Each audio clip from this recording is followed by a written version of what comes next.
Doa itu bukan tempat kita komplain. Kalau doa kita hanya ngomel di hadapan Tuhan, itu belum doa. Amin. Tapi doa yang Tuhan harapkan adalah connected, spirit to spirit dengan Dia. Hati dengan Dia. Di mana kita bisa melihat Dia adalah segalanya buat kita. Saat itu doa Anda akan berubah.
Oke, kita percaya saudara bahwa rumah ini adalah rumahnya Tuhan. Di mana kita akan lihat bahwa semua teman-teman yang hadir di sini, semua yang menjadi bagian dari rumah ini, kita adalah orang-orang yang telah ditetapkan Tuhan untuk menghasilkan buah. Katakan amin. We are not seedless generation. Kita bukan generasi yang tanpa benih. Tapi saya percaya setiap minggu kalian hadir di tempat ini, kalian diberikan benih-benih yang hidup. Dan percayalah itu akan menghasilkan buah. Amin saudara. Tapi untuk kita menghasilkan buah, seperti minggu lalu Pastor Daniel katakan, bahwa kita perlu diajar lewat pemuritan, amin. Bahwa pemuritan itu adalah satu proses, right? Nah untuk kita menghasilkan buah, kita perlu diajar. Amin. Aduh hari ini tentang pengajaran lagi. Kalau Anda buka hati, Anda akan lihat. Sesuatu yang ilahi akan terjadi. Benih-benih yang telah ditanam selama ini. Ketika Roh Kudus mengalir di tempat ini. Ketika hal yang ilahi terjadi dalam hidup Anda. Itu mulai menghasilkan buah. Amen saudara? Oke. Now, mari kita buka slide yang pertama saudara. Kita lihat saudara, di dalam Alkitab. Di dalam Alkitab, kalau saya mencari kata murid, ya, kalau kita pakai search engine-nya Bible apps kita ketik kata murid. Kalau di bahasa Indonesia, kata murid itu akan terakhir disebutkan di 1 Korintus 15. Tapi kalau kita mencarinya di dalam versi bahasa Inggris, kata murid itu terakhir disebut di kitab para rasul. Setelah itu tidak pernah ada lagi kata murid. Ya, tidak ada lagi. Tapi apakah itu berarti, sekarang udah gak ada pemuritan pastor. Ini kasih tema discipleship ini gak relevan. No. Kata pemuritan itu akan terus berlangsung saudara. Bukan berarti pemuritan tidak penting karena kata murid sudah tidak ada di Bible setelah perjanjian baru ini. Tapi pemuritan ini coba kita lihat, pemuritan akan berlangsung terus sampai kesudahan zaman. Haleluya. Karena sekarang pemuritan bukan hanya melalui kelas-kelas. Oke, kalau pastor atau di rumah ini bikin kelas ini, kelas itu, oh itu baru pemuritan. No, tapi pemuritan akan bisa terjadi setiap waktu. Waduh, kita berarti tiap hari datang ke gereja dong untuk di ini. No, sekali lagi, pemuritan itu bukan hanya di kelas. Kok bisa setiap saat kita akan dimuridkan? Amin, saudara siap gak nih? Mau lihat, mau tahu kenapa? Oke, let's move. Oke, mari kita lihat dulu saudara. Ketika Anda ada di tempat ini, saya percaya seperti tadi dikatakan bahwa kita itu bukan hadir karena kemauan kita. Yes, pastinya ada kemauan. Tapi ada juga orang-orang yang mungkin gak mau hadir, tapi tiba-tiba Anda mau hadir. Kenapa? Karena kita percaya semua orang-orang yang hadir di sini adalah anak-anak Allah. Amin. Kalau Anda nggak percaya anak-anak adalah, ntar setelah ibadah ini pasti Anda yakin bahwa ada anak-anak Allah. Nah, setiap anak Allah, saudara, Anda lihat di sini dia harus menjadi sahabat Tuhan. Setiap anak Allah juga dia adalah jemaat di tempat dimanapun yang Tuhan taruh. Nah, setiap anak Allah dia adalah seorang murid. Walaupun kata murid itu di perjanjian baru udah gak ada. Amin. Nah, anak Allah juga adalah hamba. Ya, di visi gereja ini ada satu yang namanya servanthood. Kenapa? Karena kita semuanya hamba. Yang terakhir, kita semua ini raja. Berlebihankah kalau aku bilang kalian ini raja? Raja-raja hidup di sini?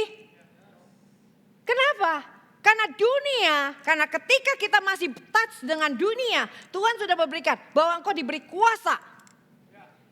Supaya kalian ketika hidup di dalam marketplace, ketika kita keluar dari tempat ini, kita bisa tahu apa yang harus kita kerjakan dengan hikmat yang dari Tuhan. Setiap raja selalu dipenuhi dengan hikmat. Setiap raja itu selalu dipenuhi dengan hal-hal yang harus dia kerjakan. Amin, saudara. Jadi setiap anak Allah ini pastikan Anda paling tidak memenuhi function seperti ini, fungsi ini. Oleh karena itu kita perlu dimuridkan. Ya udah 2 minggu yang lalu dikatakan bahwa kenapa kita perlu dimuridkan? Karena supaya kita menjadi serupa segambar Kristus. Amin saudara.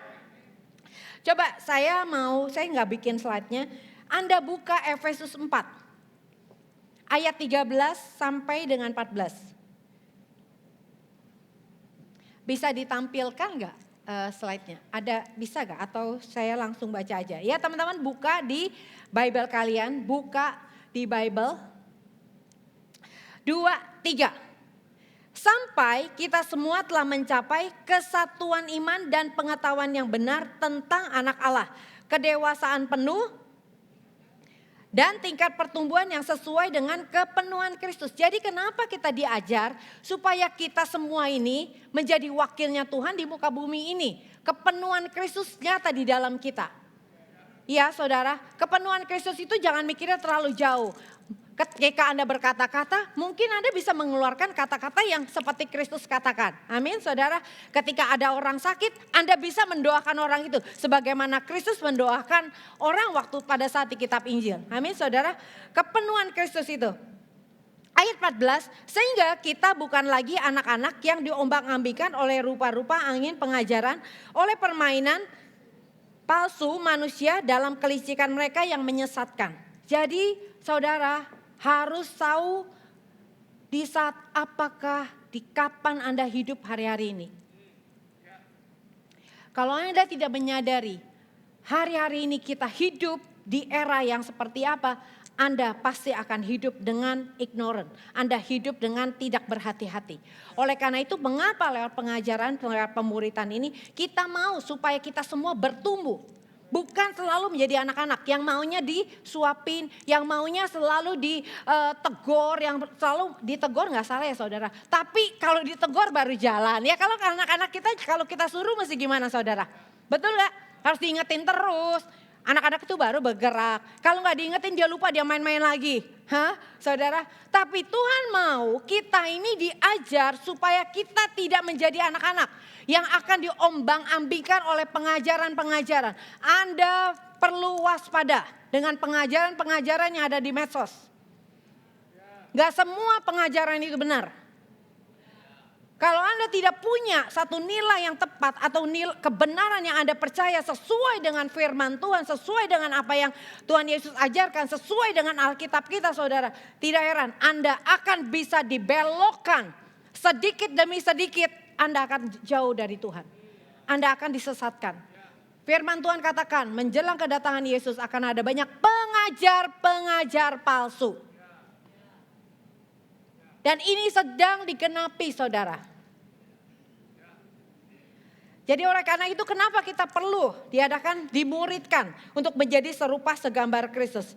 Amin saudara. Nah coba kita lihat 1 Yohanes 2 ayat 6. Barang siapa mengatakan bahwa ia ada di dalam dia, ia wajib hidup sama seperti Kristus telah hidup. Coba kita baca semuanya sama-sama. 2, 3.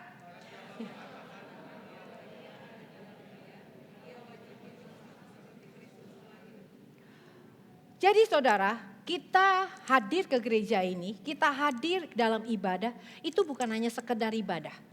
Kita sedang dimuridkan.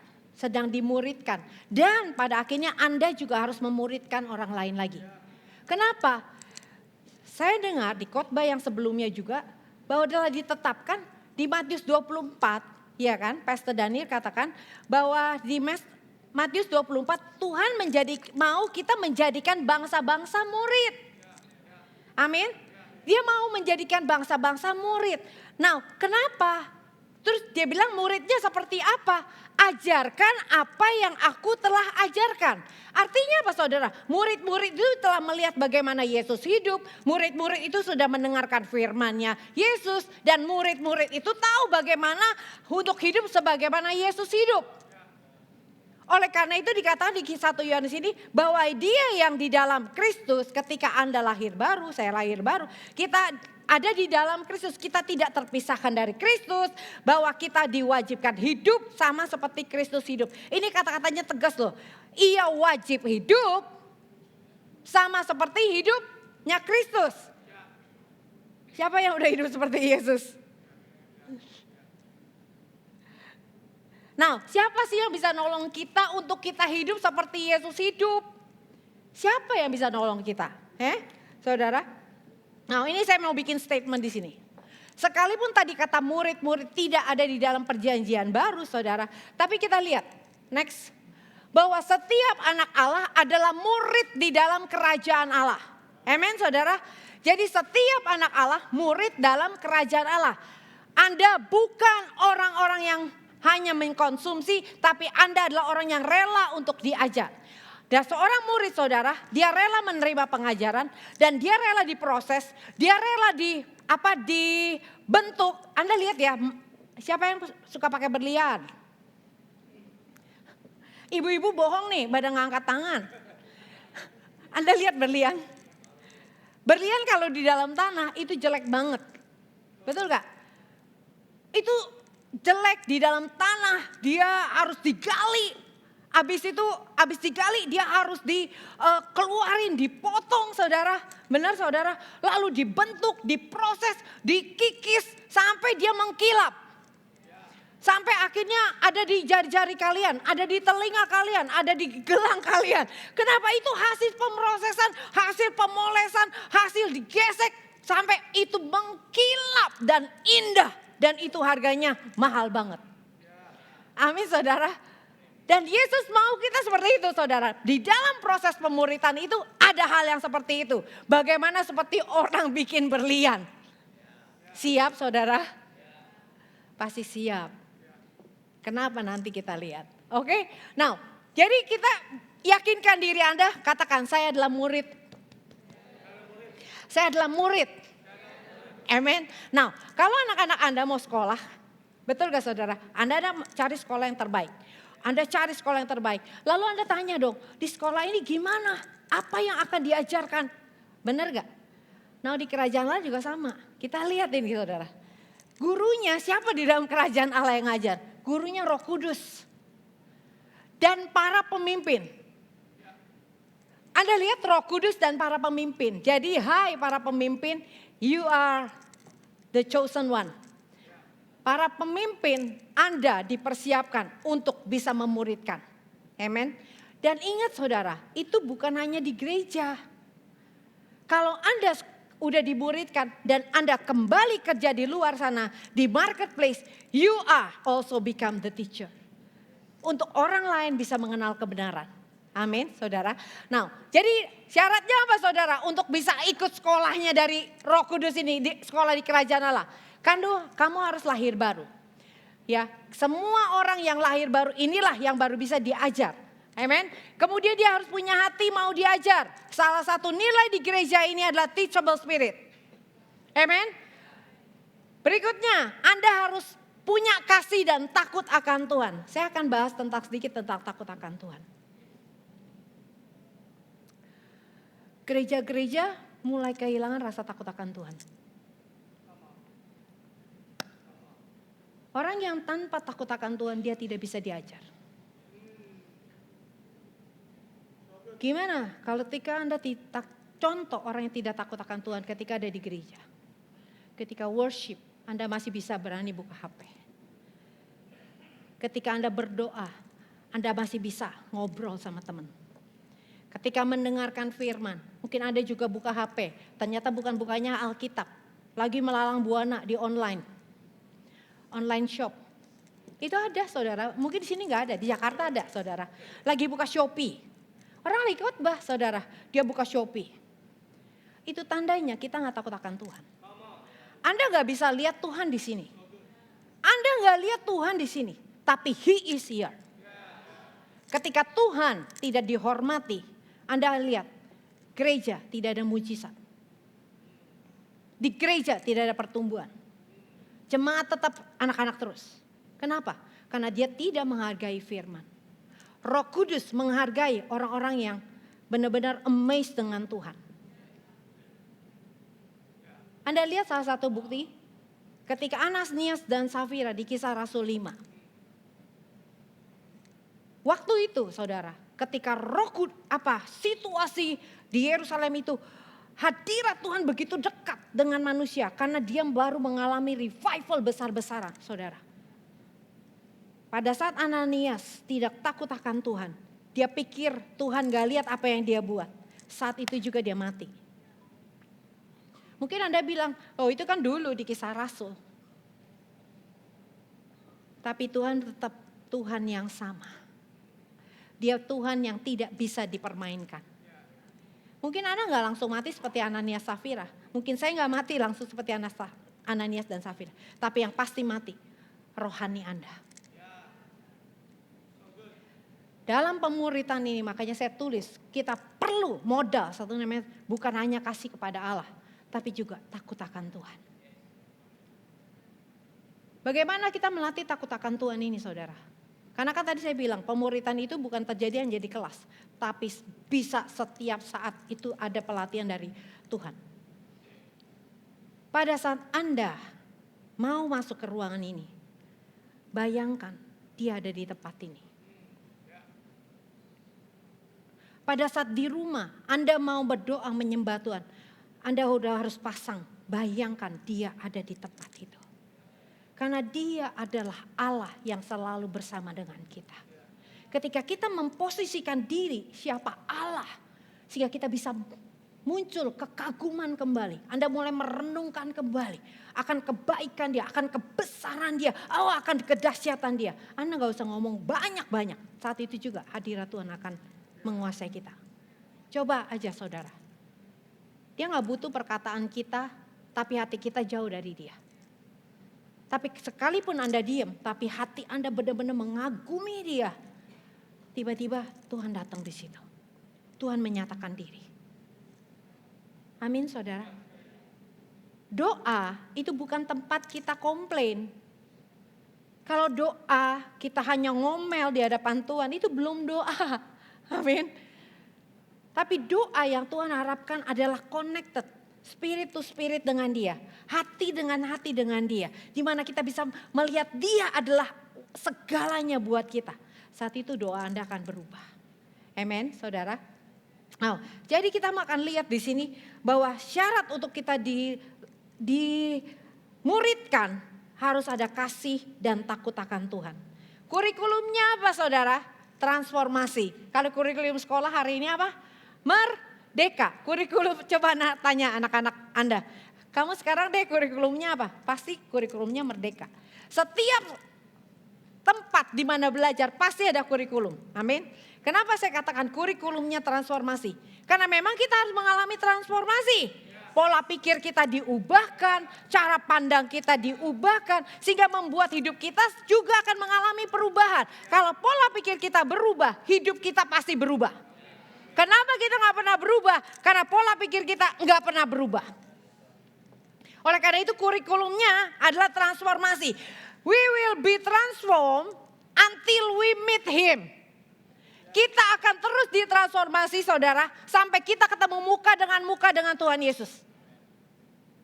Gak akan pernah selesai saudara, seumur hidup kita. Kenapa saudara? Karena dia begitu besar, karena dia begitu dahsyat, begitu hebat, begitu luar biasa. Dan ketika kita ingin ditransformasi menjadi serupa sama gambar sama dia, gak akan pernah selesai. Karena gak akan bisa sebenarnya. Amin. Haleluya. Ada lagi, kalau sekolah ada apa saudara? Ujian. Kalau ujian di kerajaan Allah setiap hari, ngomong sama tetangga-tetangganya, ujian tiap hari. Kalau di sekolah ujian per semester ya saudara, satu bab selesai baru ujian. Tapi di kerajaan Allah ujian setiap hari. Masih mau dimuridkan? Masih mau ada di kerajaan Allah? Ini nyata loh, ujian setiap hari, nggak open book lagi. Bisa tiba-tiba terjadi aja begitu. Baru keluar dia baru dengar firman, keluar sana bisa langsung datang ujian. Hah saudara? Iya gak sih? Jadi di kerajaan Allah kalau dengar kata ujian katakan yes, haleluya.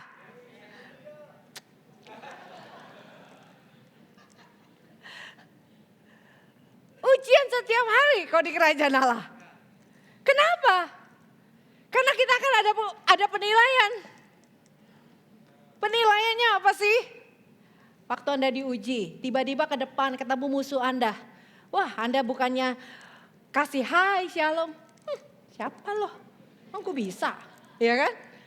Langsung diuji, buah rohnya gak keluar. Kasihnya gak keluar. Buah apa lagi yang akan dinilai? Buah pertobatan. Dulu Anda pemarah. Sekarang setelah ikut Tuhan tetap pemarah. Coba Anda buka sekarang ayatnya. Haleluya. Efesus 4 ayat 28 nih, saya suka yang ini. Efesus 4 ayat 28 coba. Saya nggak ada slide-nya ini. Anda harus buka Alkitab Anda. Kita baca sama-sama. Ini buah pertobatan saudara. 2, 3. Orang yang mencuri, janganlah ia mencuri lagi. Tetapi baiklah ia bekerja keras dan melakukan pekerjaan yang baik dengan tangannya sendiri, supaya ia membagikan sesuatu kepada orang yang berkekurangan. Ini bukti orang yang mengalami buah pertobatan saudara. Jadi kalau dulu Anda pemarah, sampai sekarang bertahun-tahun duduk di gereja 30 tahun, 40 tahun tetap pemarah, berarti tidak ada buah pertobatan. Dulu suka mencuri, firman Tuhan katakan you must change dari mencuri, bekerja keras, dan sekarang bukannya ngambilin orang punya, sekarang kamu beri. Amin. Dulu suka ngomongin orang, udah ikut Tuhan bertahun-tahun, tetap gossiper.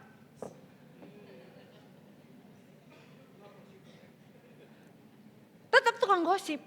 Artinya apa saudara? Mungkin kita belum masuk. Mungkin kita hanya pengunjung setia di gereja. Saudara, nanti pada saat kita ketemu Tuhan, dia nggak nanya loh, kamu setiap minggu 52 minggu ke gereja ya? Wow, sabaslah hambaku yang setia. No, Tuhan gak mencari orang yang setia datang ke gereja. Tapi Tuhan mencari orang yang dikasih benih satu, dikasih karunia satu, dikasih gift satu. Itu dia bisa mengembangkan menjadi double. Dikasih 2, dikasih 5, yang 2 bisa menjadi 4. Yang 5 bisa menjadi 10, saudara. Kalau Anda punya satu sekarang gak kembangin, yang Tuhan taruh, yang Tuhan kasih, ingat loh, semua orang pasti minimal dikasih 1. Kalau Anda tidak kembangin, gak heran itu dikasih ke saya. Gak heran dikasih ke Pastor Daniel. Gak heran dikasih kepada Pastor Andri. Kenapa? Firman Tuhan ngomong gitu kok. Itu yang jahat, satu orang itu yang malas. Ambil, kasih yang 5.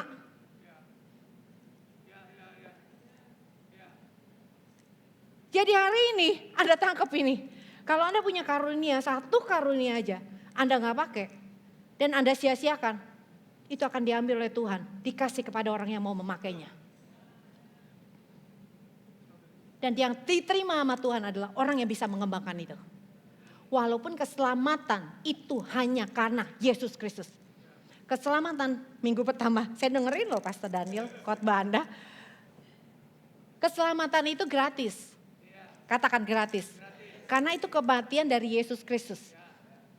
Anda gak perlu ngerjain apa-apa ketika Anda percaya akan pengorbanan Yesus. Anda percaya bahwa darahnya sudah menyucikan Anda.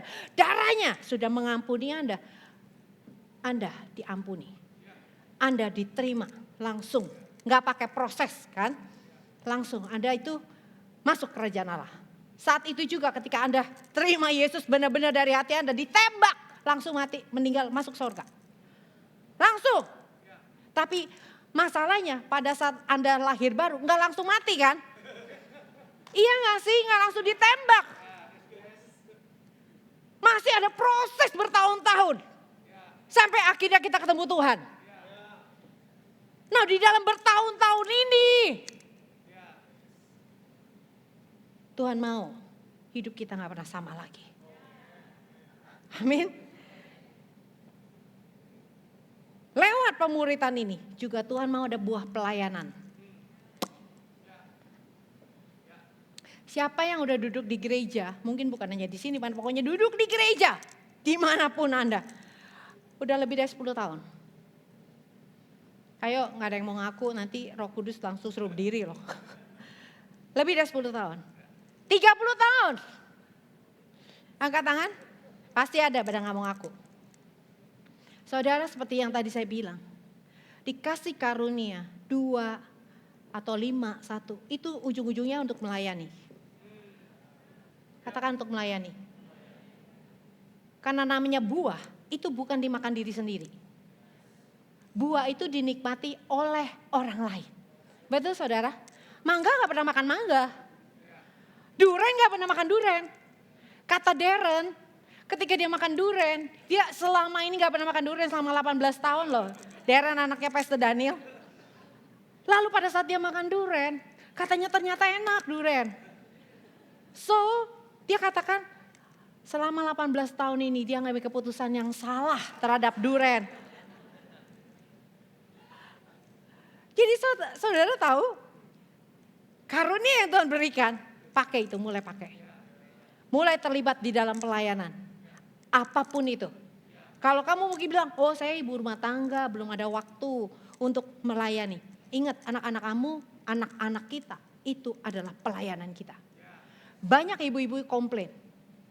Seolah-olah dia kalau jadi ibu rumah tangga aja, dia tuh tidak melayani.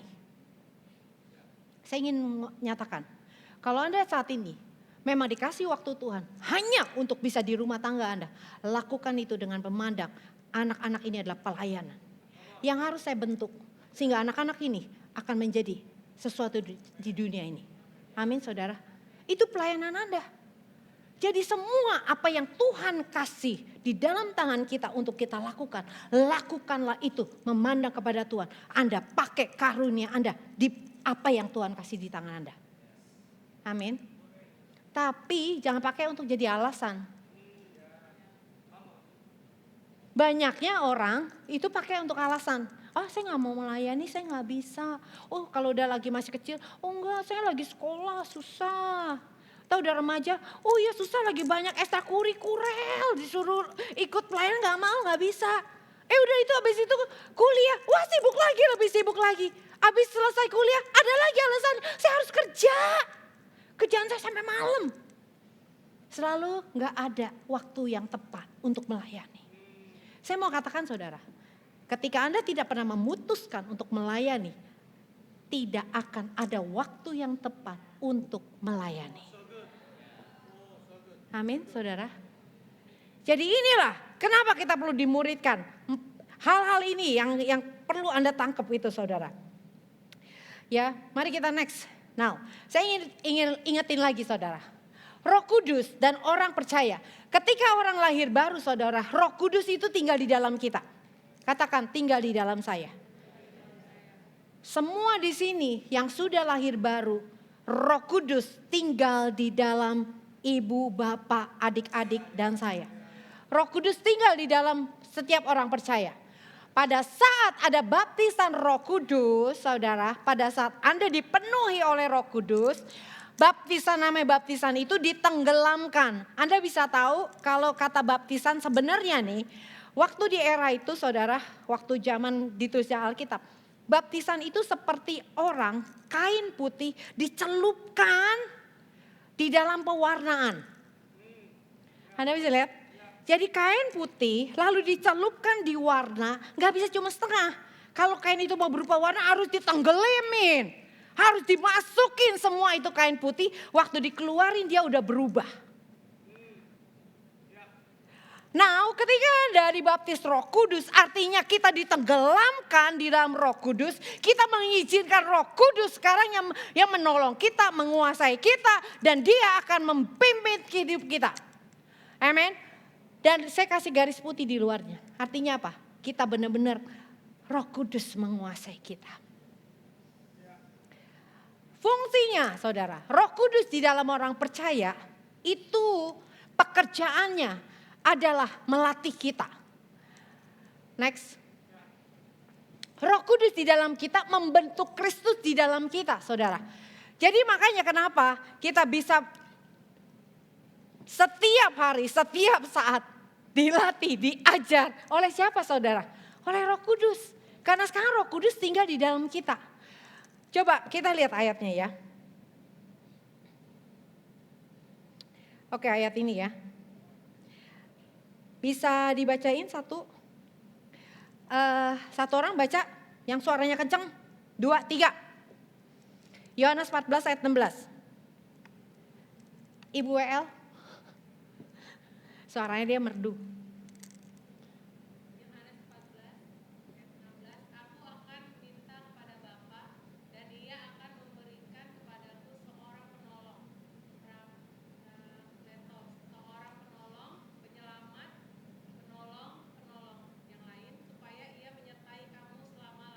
Oke. Jadi Roh Kudus itu adalah kalau kita bilang gini ya, waktu Yesus masih hidup, Yesus waktu jalan di Yerusalem, saudara, dia hanya terbatas. Ya, waktu dia jalan di Yerusalem, dia nggak ada di Amerika, karena dia berbentuk manusia. Dia terbatas pada satu tempat, saudara.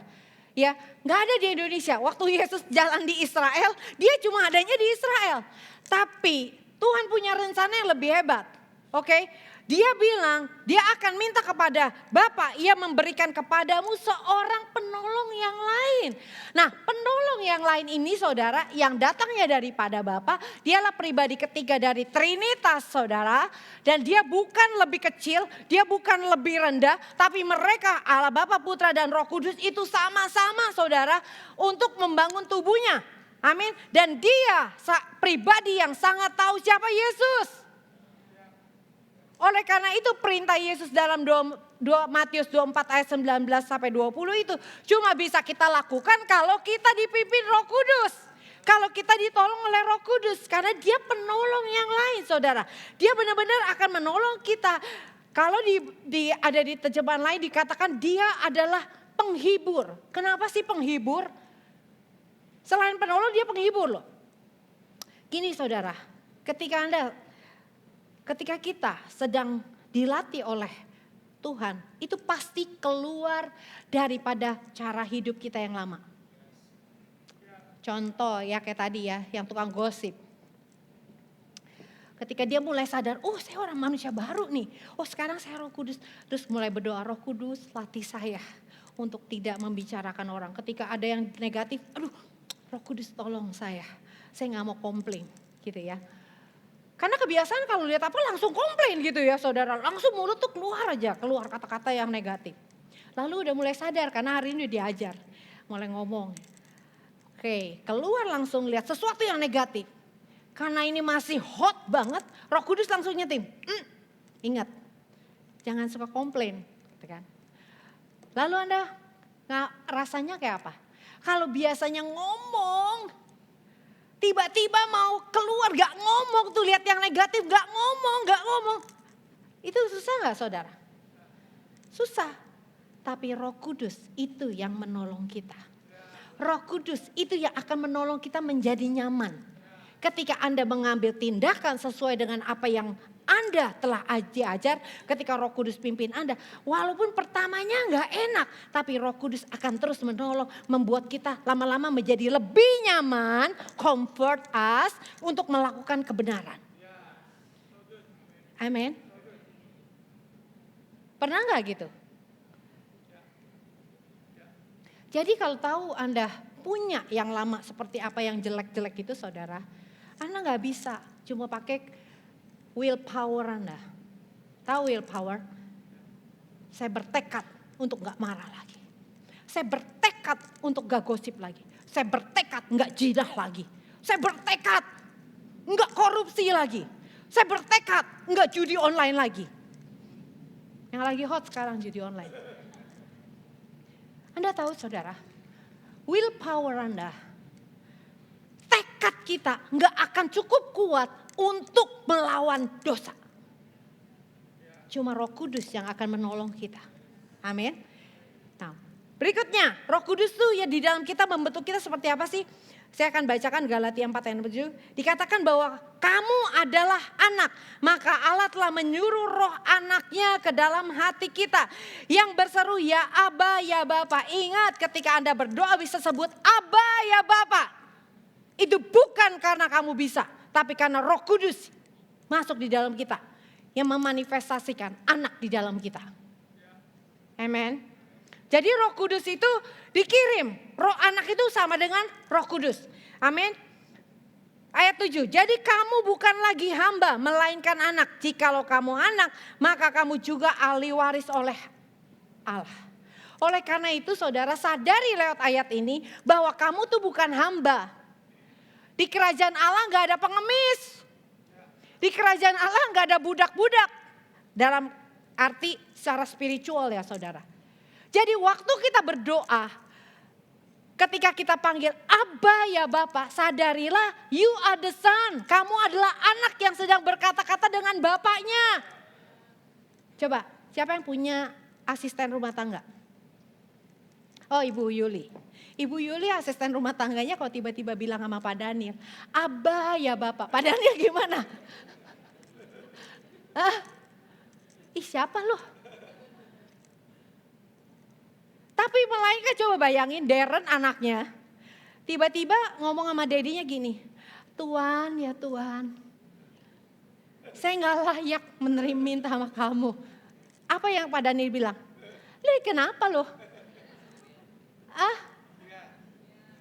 Itulah kita. Banyak anak-anak Tuhan berdoa begitu.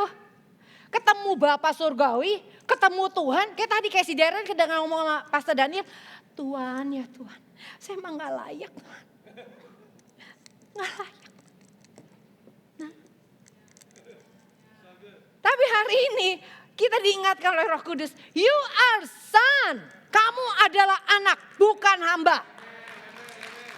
Amin. Tapi yet the same time, ada banyak anak-anak yang juga kurang ajar. Dia tahu nih diri dia anak, tapi ngadep ke bapaknya kayak gini. Dad, do it. Gak ada sopan santunnya. Enggak ada kata-kata manisnya. Enggak ada hal yang menunjukkan dari hati. Saudara, ini yang terjadi. Nangkep ya, ada dua ekstrim ya. Satu yang benar-benar melakukan dirinya sebagai budak, satu lagi jadi anak yang moyong, anak yang kurang ajar. Ya saudara, kita mau anak yang takut akan Tuhan. Kita memposisikan diri dengan benar. Ketika kita berdoa walaupun kita tahu He is our Father, Dia abada Bapa kita tetap hormat sama Dia. Amin. Nah itu Roh Kudus yang ngerjain dalam kita, nolong kita. Nah Roma 5 ayat 5 katakan pengharapan kita tidak mengecewakan. Karena kasih Allah telah dicurahkan di dalam hati kita oleh Roh Kudus yang telah dikaruniakan kepada kita. Saudara, Roma 1, 2, 3, 4. Nih kalau Anda mau menjadi orang Kristen yang kuat, bacalah Roma, kitab Roma. Dari Roma 1 sampai Roma 16. Sampai habis. Kalau Anda baca Roma 1 sampai 4, tidak ada kata Roh Kudus satupun. Tapi itu menceritakan di Roma 1, 2, 3, dan 4. Menceritakan bagaimana kita dijustifikasi, kita dibenarkan oleh Yesus. Jadi dia menceritakan akan dari orang berdosa bagaimana kita diselamatkan. Yang tadi gratis itu loh saudara. Roma 1 sampai 4 itu menceritakan bagaimana Yesus bekerja untuk kita. Baru Roma 5 ada kata Roh Kudus. Dan dia katakan apa? Kasih Allah telah dicurahkan dalam hati kita oleh Roh Kudus yang dikaruniakan kepada kita. Kalau Anda tidak kuat dalam Roma 1 dengan 4, tidak mengerti penebusan Yesus, tidak mengerti karya Yesus buat kita, kamu tidak akan bisa mengerti pekerjaan Roh Kudus yang ada di dalam kita. Orang sering ngomong gini nih, udah dibaptis Roh Kudus, udah doa bahasa roh kencang banget deh ya. Tapi habis itu pulang, kok udah diselamatin belum ya? Kok saya rasanya masih gak layak ya? Saya benar gak sih udah diselamatin? Ngerti gak saudara? Masih meragukan keselamatannya. Walaupun Anda sudah dipenuhi Roh Kudus, sudah dibaptis oleh Roh Kudus. Oleh karena itu banyak orang Kristen jadi ngeroh. Roh Kudus bekerja berdasarkan apa yang Yesus sudah kerjakan. Saya ingin Anda tangkap hari ini. Kalau hari ini Anda belum merasa yakin diselamatkan, Anda belum menangkap revelation, penyingkapan dengan apa yang Yesus kerjakan di kayu salib buat kita. Dia menebus dosa siapa sih Yesus? Yesus menebus dosa siapa saudara? Dosa kamu dan saya. Dia yang tidak menjadi kutuk dijadikan kutuk loh saudara. Supaya kita ini menjadi diberkati. Nah ayat-ayat Anda diselamatkan, Anda dibenarkan itu harus benar-benar kuat di dalam kita. Baru Roh Kudus akan dengan mudah mengingatkan God love you. Roh Kudus inilah yang menyingkapkan, memberi penyingkap pada Anda bahwa Allah mengasihi kamu. Kalau sampai hari ini Anda gak merasa dikasihi oleh Allah, coba cek lagi. Apakah Anda telah menangkap pekerjaan Yesus buat kamu? Apa yang Yesus kerjakan itu semua karena kasih. Amin. Yohanes 3 ayat 16. Jadi pekerjaan Roh Kudus selalu mengingatkan, God love you, God love me. Roh Kudus tuh memang paling sering kali ya, saya sering ngalamin yang ini saudara. Pokoknya kalau saya lagi bete atau lagi ingat loh saya masih manusia, masih jalan di bumi. Jangan dulu masa pengkhotbah masih bete. Banyak loh. Apa tuh anak-anak Tuhan bilang gitu loh. Kalau orangnya udah khotbah di sini kayak dia jalan di atas awan. Weh. Kok lihat dia sedikit marah. Ih, pendeta kok marah. Saudara, kita ini masih sama-sama masih diproses. Saya bukan membenarkan diri saya. Tapi yet bisa marah. Saya kalau lagi bete, saudara. Saya gak usah ngapa-ngapain, saya cuma masuk aja. Saya cuma ngomong sama Tuhan. Boleh gak jujur sama Tuhan? Yes, aku harus selalu jujur. Saya bisa naik motor ke pasar sambil ngomong, aduh Tuhan tadi kesel banget. Gitu bisa ngomong di motor saya sambil nyetir motor ke pasar. Itu saya kayak keluarin unek-unek saya ke Tuhan. Tapi Roh Kudus saya bilang, pada saat saya di puncak yang udah kayak mau nangis, tiba-tiba dia ngomong gini, I love you. Saat itu juga, all my anger, udah tiba-tiba nangkap ya saudara. Jadi Roh Kudus ini selalu bersama kita. Anda pernah ingat waktu Daud jatuh ke dalam dosa? Di Mazmur 51 katakan gini, Tuhan jangan ambil rohmu daripadaku. Ingat? Daud ngomong kayak gitu. Kenapa dia bisa ngomong begitu? Karena ini Anda juga harus ngerti. Di perjanjian lama, nabi-nabi perjanjian lama itu dikasih rohnya di atasnya doang. Yang tadi kayak dipenuhi Roh Kudus yang cuma di luarnya doang, saudara. Roh Kudus belum masuk ke dalam orang-orang yang di dalam perjanjian lama. Nangkep saudara? Jadi kita sebenarnya gak bisa pakai doa itu untuk hari ini. Karena Roh Kudus tidak pernah meninggalkan kita. Amin ya saudara. Coba ayatnya 14 baca bareng-bareng semuanya. Supaya apa? 2, 3. Hari ini doa. Pada saat Anda buat dosa, langsung Roh Kudus pergi. Dia katakan, ia menyertai kamu selama-lamanya. Dalam terjemahan lain dikatakan, He abides in you. Dia tinggal di dalam kita. Jadi ketika Anda lagi jatuh ke dalam dosa, dia tetap di situ. Ketika Anda jatuh lagi, jatuh terus, dia berduka. Kenapa dia bisa berduka? Cuma orang yang mengasihi bisa berduka. Saya mau ulang. Hanya orang yang mengasihi seseorang, kita bisa berduka untuk orang itu. Amin. Makanya ketika Anda jatuh terus dalam dosa, jatuh terus, Roh Kudus berduka. Pernah gak ngerasain itu? Tiba-tiba Anda merasa kayak, kok saya berat ya? Kok hati saya kayak tertekan ya? Coba ketika Anda merasa itu, coba cek, minta Roh Kudus cek. What happened with me?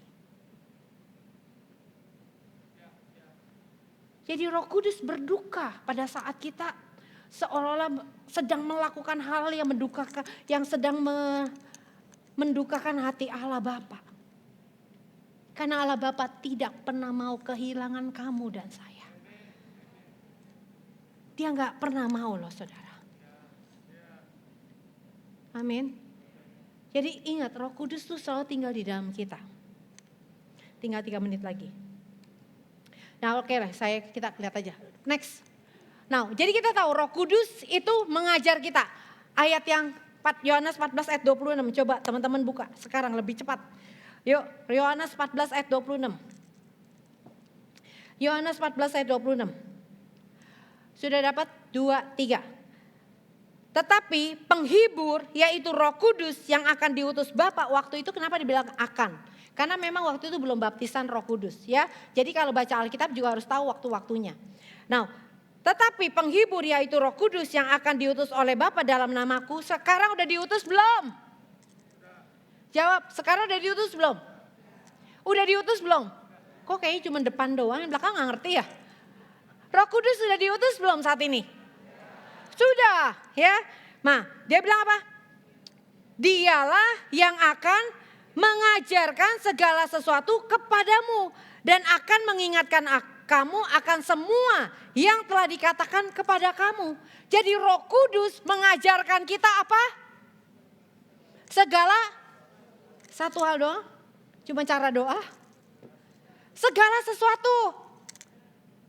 Jadi Roh Kudus bukan hanya peduli di atas panggung ini loh saudara. Bagaimana Anda nyanyi, bagaimana Anda berdoa. No. Segala sesuatu. Coba kita sama-sama katakan segala sesuatu. 1, 2, 3.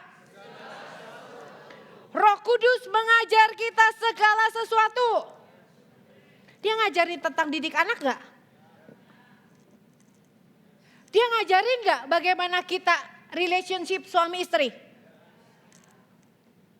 Diajarin gak gimana kita kerja? Dia ajarin gak bagaimana kita untuk bisa memberi? Diajarin saudara, segala sesuatu, seluruh aspek hidup kita, Roh Kudus mau mengajarkan kepada kita. Amin. Nah contoh gini nih misalnya, saya lihatnya Pak Halim. Tiba-tiba ulang tahunnya si Mega. Halim ini selama ini mungkin udah rada-rada, ceritanya lagi rada gimana deh ya. Tiba-tiba Mega ulang tahun. Dia mau membuat hubungan yang lebih intim sama si Mega. Tiba-tiba si Halim beliin dia berlian untuk si Mega. Karena dia ulang tahun saudara. Waktu si Mega terima berlian dari Halim. Ternyata dia gak happy. Dia gak happy. Ngapain kamu pap beli berlian mahal-mahal gini? Bukan bilang thank you loh, bukan. Kenapa kamu beli mahal-mahal gini? Nangkap gak saudara? Maksudnya baik gak? Baik, Halim tuh baik mau kasih ke Mega. Tapi hari itu dia gak dengerin tuntunan Roh Kudus. Padahal Roh Kudus sudah bilang, Lim gak usah beli apa-apa Lim. Lu peluk dia aja. Bilang aja, I love you. Karena saat itu Mega butuh itu. Nangkep gak sih? Dia ngajarin hal yang kayak gitu. Jadi belum tentu semua perbuatan baik Anda itu benar-benar dipimpin oleh Roh. Amin. Karena dikatakan dia mengajar kita segala sesuatu. Amin. Jadi oleh karena itu Roh Kudus itu luar biasa. Kita semua butuh diajar oleh Roh Kudus. Amin. Didik anak juga. Tiba-tiba Anda ngomelin anak-anak Anda. Ketika anak Anda tiba-tiba Anda suruh dia gak mau kerjain. Langsung Anda ngomel-ngomel. Anak kurang ajar. Gak mau dengar orang tua. Gitu loh. Coba kalau kamu tanya Roh Kudus. Kenapa dia gak mau? Ternyata dia gak mau pergi ke sana yang Anda suruh. Karena dia ternyata lagi capek banget. Ternyata dia masih badannya tuh lagi gak enak. Tapi Anda udah keburu ngomelin anak itu. Kenapa? Karena Anda ngelihat dengan mata. Tapi Roh Kudus tahu. Kalau Anda tanya Roh Kudus, mungkin Roh Kudus bilang, sabar. Jangan sakiti anak kamu. Mungkin Anda akan bilang, ya udah Dana gak apa-apa. Atau Anda bisa bertanya, kenapa kamu kok gak mau? Gitu kan bisa nanya gitu kan ya saudara ya. Jadi semua aspek kehidupan kita. Roh Kudus sangat tahu bagaimana mengajar kita. Amin. Jadi bergantunglah kepada Roh Kudus setiap hari. Bukan hanya Anda mau ke gereja. Setiap hari keluar dari tempat ini. Di rumah dimanapun Anda minta Roh Kudus ajarkan. Amin. Didik anak tanya Roh Kudus. Bagaimana baik-baikin istri? Tanya Roh Kudus. Bagaimana berhubungan dengan suami? Banyak Roh Kudus. Amin. Ya jadi kan dia mengajarkan segala sesuatu. Oke, now terakhir respon hati kita kalau diajar gimana? Ya, respon hati kita karena diajar sama Roh Kudus yang nggak kelihatan. Roh Kudus ngomongnya gini nih saudara, nggak begini, ikutin, nggak begitu saudara. Dia selalu bicara di dalam hati kita. Mungkin kita berupa impresi-impresi. Kemarin kita ngobrol sama Pastor Daniel, Pastor Jeffrey Rahmat itu ada intuisi untuk memberi kepada gereja lain. Itu impresi loh saudara. Impresi itu sesuatu yang kayak gak jelas. Tapi dia merasa ada sesuatu yang harus dia kerjakan. Ketika dia bertindak dengan iman, mengikuti impresi yang Roh Kudus taruh di dalam hatinya saudara. Tiba-tiba sesuatu terjadi kepada Pastor Jeffrey Rahmat. Jadi Roh Kudus itu bicaranya still small voice. Suara kecil atau kegerakan yang mungkin simple banget ya di hati kita. Just do it. Saya ingin katakan Nike. Just do it. Itu artinya kita apa? Menerima dengan iman. Suara dia kita terima dengan iman. Lalu kita tunduk dan taat. Barang siapa hari ini yang gak bisa mendengar suara Tuhan. Anda udah berdoa minta suara Tuhan. Mungkin salah satunya Anda cuma mau dengar tapi gak mau melakukan. Tuhan itu selalu setia. Dia akan menguji kita. Kan tadi ujian setiap hari. Ketika Anda berdoa, Tuhan aku mau dengar dong suara kamu. Dia pasti ngomong. Masalahnya, next after you hear, setelah Anda dengar, kamu tunduk sama taat gak? Kalau Anda bulak-balik dia ngomong kita gak tunduk gak taat, dia akan stop.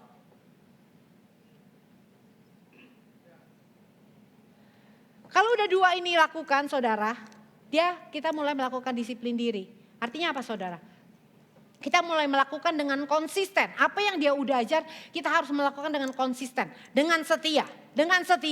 Sehingga terbentuk kebiasaan yang baru. Amin. Amin saudara. Ya, jadi kita harus lakukan ini nih. Firman Tuhan juga bohong lagi. Firman Tuhan bilang gini nih, kalau kamu tuh harus menjadi pelaku firman. Kalau Anda mendengar artinya apa? Kamu tuh penipu diri sendiri. Ya, sama dengar firman di sini kan Roh Kudus lagi bekerja nih. Cuma dia ngomong melalui mulut saya. Kalau Anda keluar dari tempat ini, udahlah tadi kan khotbah. Ya udahlah, dia ngomong gampang aja, emang gampang gitu ya. Setiap kali Anda begitu, hati Anda tahu saudara, keras. Makin keras. Sampai one day, ingat. Tiba-tiba Anda udah jauh dari Tuhan. Yohanes 15 katakan. Ranting yang tidak berbuah akan dipotong dan dibakar. Anda jangan punya pandangan negatif terhadap Tuhan. Karena dia gak pernah potong ranting sebenarnya. Kata yang dipakai oleh Tuhan sebenarnya ketika ranting itu tidak berbuah. Pertama-tama kalau Anda petani tahu banget. Itu pasti kalau pohon anggur tuh dia turun tuh. Apa tuh batangnya dia menjulur ke bawah. Biasanya kotor, dia ketutupan tanah, gak kena fotosintesis matahari. Pasti petani yang baik dia akan naikin dulu. Rantingnya akan dinaikin, ditopang pakai kayak kayu. Cabang itu dinaikin. Supaya apa? Dia kena matahari dan dia berbuah. Petani lagi yang baik. Dia tahu kalau cabang yang terlalu jauh dari pokoknya nih. Karena tumbuh terus ya. Anda demennya show off ya. Anda demennya kan diperhatiin orang gitu. Kalau pelayanan pengen diperhatiin. Artinya kita udah jauh banget dari inti. Kita kenapa melayani? Jangan heran, Tuhan pasti akan pruning. Potong ujungnya supaya jangan terlalu jauh cabang. Dipotong. Kenapa? Kalau cabang gak terlalu panjang, dekat sama pokoknya, dia pasti akan berbuah. Tapi ada satu cabang yang memang maunya di bawah aja.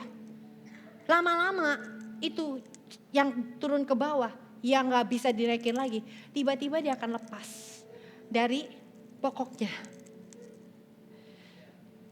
Saya ingin kasih statement satu. Tuhan tidak pernah menjauhkan diri dari kita. Tapi kita yang bisa menjauhkan diri dari Tuhan.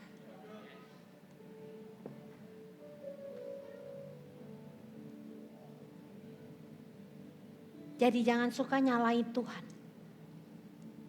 Karena dia sangat mengasihi kita.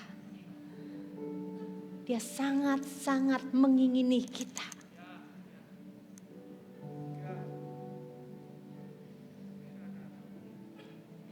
Saya akan tutup dengan satu kata-kata ini.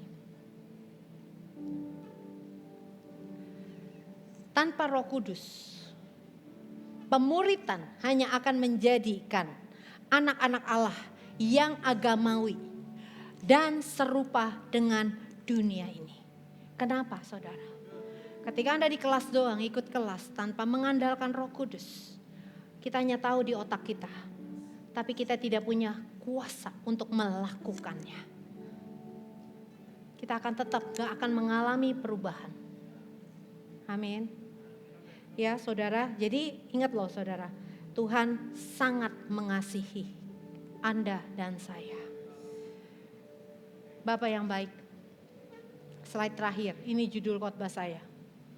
Disciple by the Holy Spirit.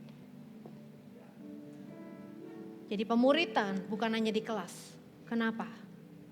Sekarang kita dimuridkan oleh Roh Kudus, guru utama kita. Tapi kita tetap butuh pemimpin untuk mengajarkan kita hal-hal yang kita tidak mengerti. Amin.